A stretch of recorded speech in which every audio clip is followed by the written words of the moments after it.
Salut chers Africains, je suis Manzueto, un Africain. Un panafricain espérant à l'instauration d'une Afrique indépendante. Une Afrique qui ne va pas continuer à psalmodier à mort de perroquet les pensées de ses enfants et ses élites. Mais une Afrique prête à défendre son territoire, protéger ses enfants, sa dignité et sa souveraineté contre nos agresseurs. Une Afrique capable de matérialiser les pensées de Thomas Sankara, Kwame Nkrumah, Lumumba, pour ne citer que celle-là.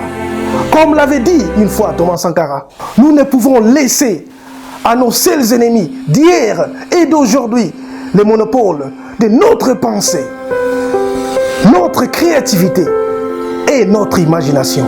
Dans les circonstances actuelles où le monde est pris en otage par cette pandémie, le coronavirus, une cruauté pathologique impardonnable, le Covid-19, une pandémie mortelle dépouillant l'humanité de ses droits fondamentaux, saccageant des vies en avalanche, nos familles en famine, nos parents en détresse et nos enfants en angoisse. On a perdu nos proches. Pire encore, le Covid-19 nous a empêchés d'assister à nos obsèques, afin d'apporter notre soutien aux personnes proches du défunt, ainsi de se souvenir de la personne décédée. Comme disait Jacques de Bourbon, pour certains, la mise à la retraite est plus cruelle que la mort de notre cher. Qui es-tu, Covid-19?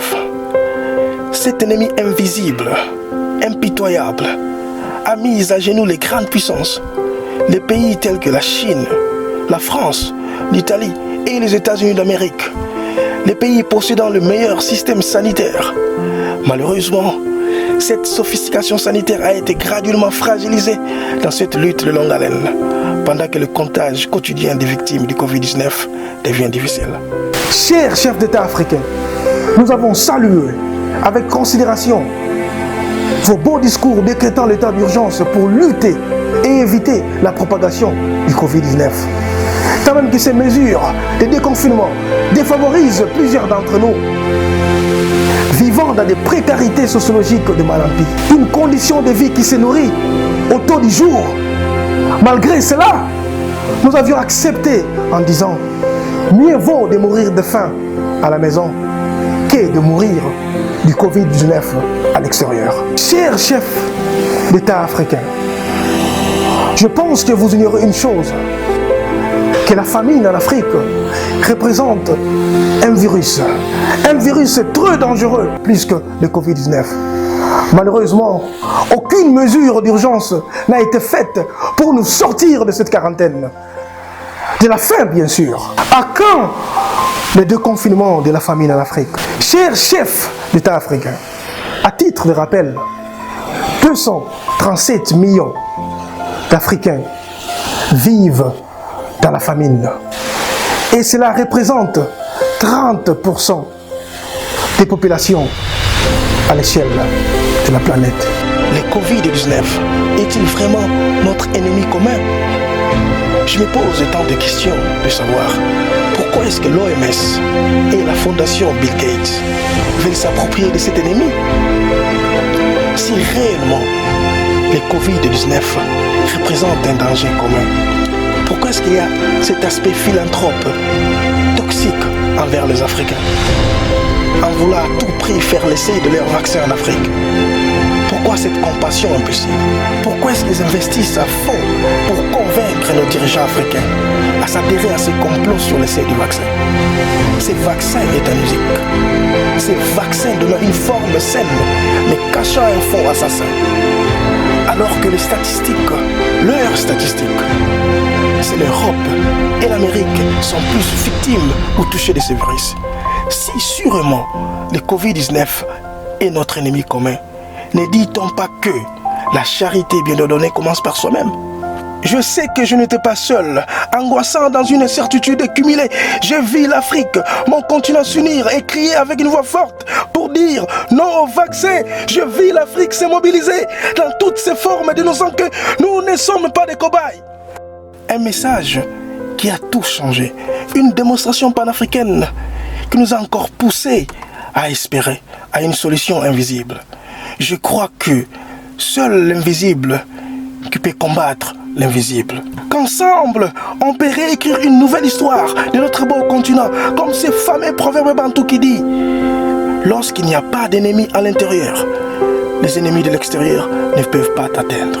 Ce n'était plus une affaire d'un Congolais, Malgache, Gabonais ou Ivoirien, mais c'est l'Afrique. Un geste qui a transcendé nos différences tribales et préférences démographiques.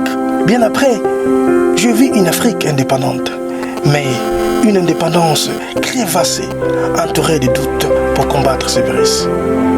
Cet ennemi qui ne nous ressemble pas.